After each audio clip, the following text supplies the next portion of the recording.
Welcome my CorelDRAW users. In the last tutorial, I showed you one of the things that could complicate situations for you if you're a new user to Photoshop.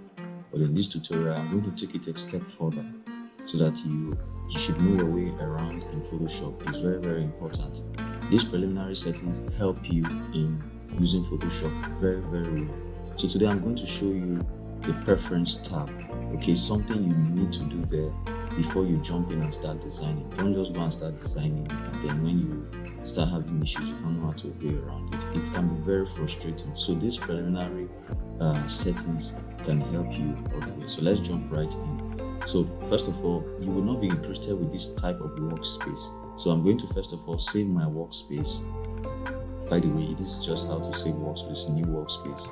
The workspace is just how I put my panels together, the swatches, the gradient, the patterns, all the things I need. By default, they don't come like this. So I'm going to save my own to marker. Okay, let me,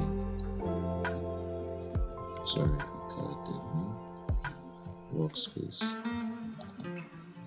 And that should include keyboard shortcuts, menus, toolbars. Yes, I need everything to be captured and saved. So everything is saved like this, and then I'm going to go back to the default workspace, which is, I think, it's essentials. Yeah, that's the default workspace. So this is my own workspace here. So I'll go back to the essentials workspace, and then you're going to see the way it is. To just rearrange everything, but my design will stay the same. Hello, nothing's moving. Oh, I've set it. Okay, let me reset here. Yeah. Okay, it was actually saved as essential, so now I'll reset it, and this is how it will look like. You have your tools menu here, you have a lot of other things going on here. Okay, there are a lot of things you need here, but I will list some of them that you don't need them, and then because they are jam-packed on one side, except you have a big screen, but for me I have a very small screen, so I'm trying to maximize it the best way I can. Okay, so you can have your settings where you want, but this will be maybe like in the next tutorial. So our focus today is on the edit, and then if you scroll down to preference, we have preference and then general. Okay, you can actually press Ctrl K to get there if you want. Okay, it's a default shortcut. So this is a preference tab, and from general here, you don't have much to do here. Auto update, all these options, just leave them the way they are. The interface, yes, if you like white background, which I don't, it's not good for my eyes at all. Okay, if you're a designer, you need to be very careful with your eyes. Of course, there are glasses out there, but that doesn't mean you should help to kill it. You can also help to minimize it. So these are the color themes you can use. Okay. And so I prefer this dark one, and if there was even something more dark, I would choose it.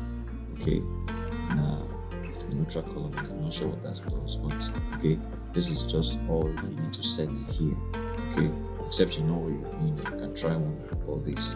Alright, now on the workspace, auto collapse iconic panels. Yes, you don't want to, maybe you open one panel and it's open, it's still open. When you are done with it, let it close itself. That's something you should choose. Also show hidden panels, maybe. So all these ones you can just copy the settings the way they are and leave them on your own. Okay, but this one is the main one here. Okay, and the next one here.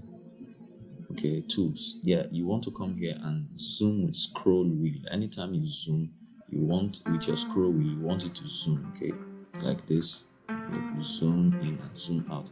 If it's not checked by default, I'm not sure it will. I need to click OK before. But like you need to zoom this, zoom resizes windows. Yeah, all these three. Click on them, 1, 2, 3, and this one. So there are times where you want to a click point, like I'm zooming to the leg and the leg is zooming. That's what this zoom click point to center. Yes, you want that, or like this name here. And so stuffs like that. Whenever you point your mouse and you want it to zoom, it will zoom. So that's what this one means. Okay, I'm not sure about this, but I like it 3 checked. Okay, then history and content. Well, for this one, let me see. I don't think there's much here. There's not much here, so I'll just say just ignore it. File handling, let's see. No, nothing here, nothing here. Export. Okay, yes, I like my quick export format to be PNG. Okay, there are most times where you want to do a quick export, okay, and it's in PNG. I don't know how to show you that. Okay, let me just try. I'll come back to this. Just by closing. So let's say, for instance, now this dedication, I like it. I like the way I made this dedication stuff and all that. Or maybe this write-up, that's favorite. Look at it here. Okay, and hide it. Okay, and I want to send just that without the background.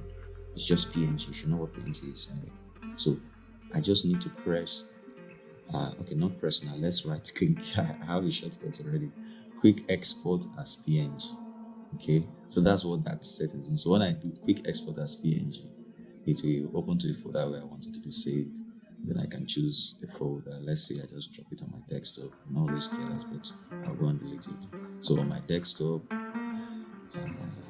where are you? That's it. I didn't name it, so it's coming as a layer 4. So if I open it, it's going to have a black background.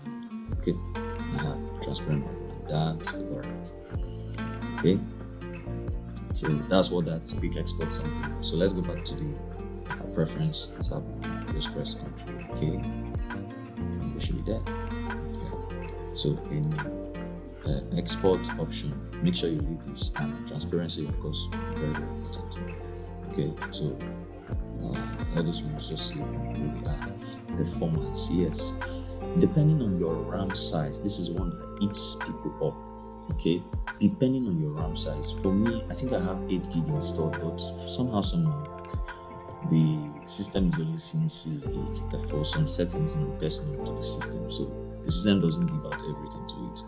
So, but I like to use 86%, and then I like to use 86%. Let Photoshop use this amount. You can actually drag this and this to increase it. And I like to use 86 or something close to 80 something percent. Okay, and let other applications manage the rest.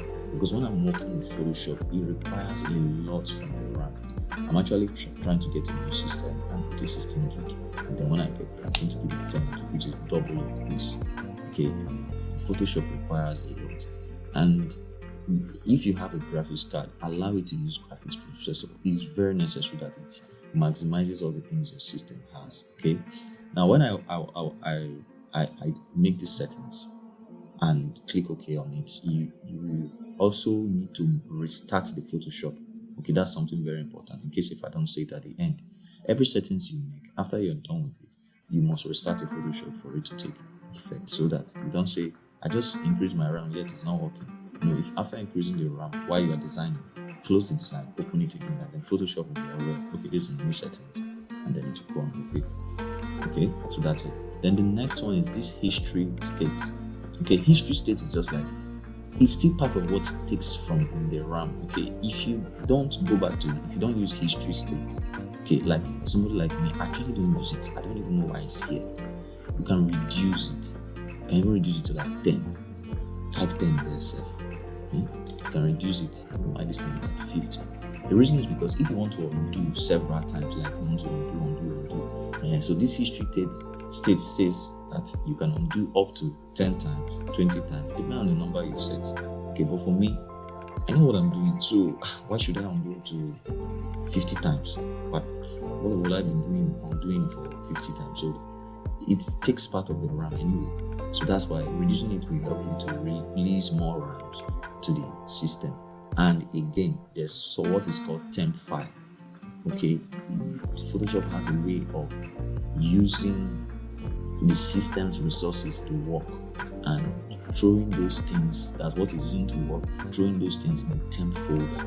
Okay, I usually reach out to the folder through the run command, window run, and press shift and the percentage, that's it, temp. So this is how you type it to get to it, and you click OK.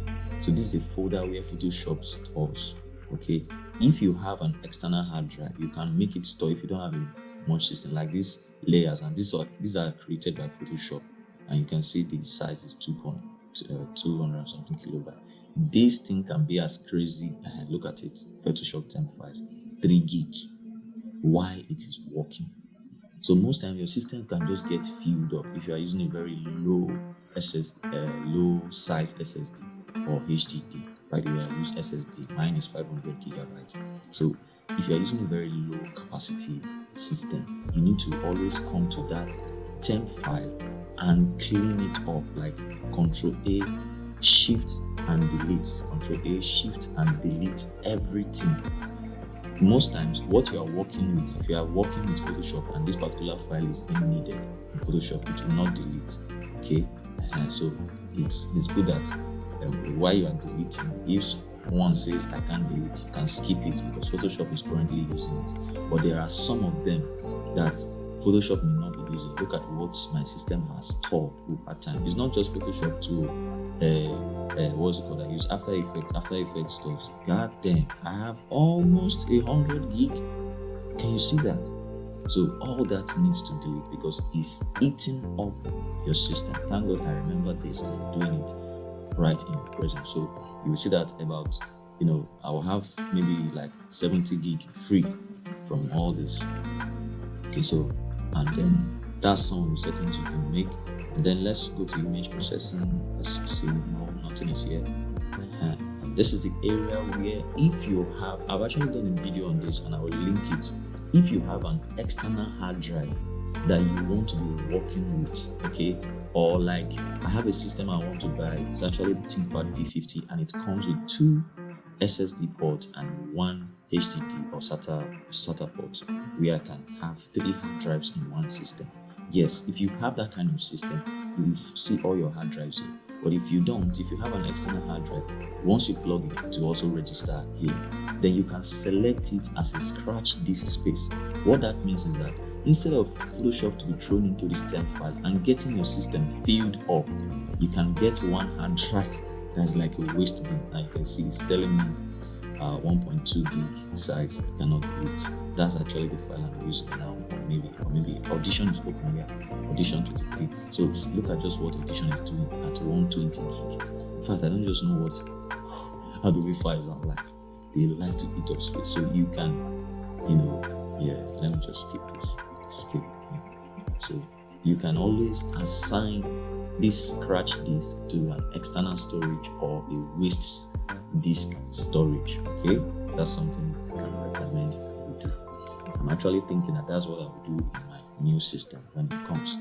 Okay, now cursors, I don't do this, so just leave it the way they are. I like the default, no big deal about it, especially except you're trying to customize. Transparency, and there's nothing here for me. Everything is okay here. Print resolution 300, screen resolution. Well, if you watch my previous video on this screen resolution, please go and watch it. I'll link it so you watch it. You can come here and set it to 300. I think I should set mine to 300. This is okay for me. 72 will never work for you, never ever. So that new document preset, we can actually change it here and we don't have to think about it anymore. Okay, then guides and grids. Now those are good. Plugins, I don't have any for now. So type, nothing here. 3D, this has been discontinued, so I'm not sure you have any need for it in the coming updates. So don't worry about this one, just ignore it. And that's all for it. So once you have done all this, okay, like all the settings I've made now, I want them to take effect. I'll click on OK. Okay, and remember, you must restart Photoshop for most of the effects to take place. So that's something you should know. So thank you very much. If you find this video useful, and of course the coming ones to come, we will be talking about the panel arrangement and all that as a new CorelDRAW user, then please hit a like and subscribe, and I'll see you in the next one. Ciao.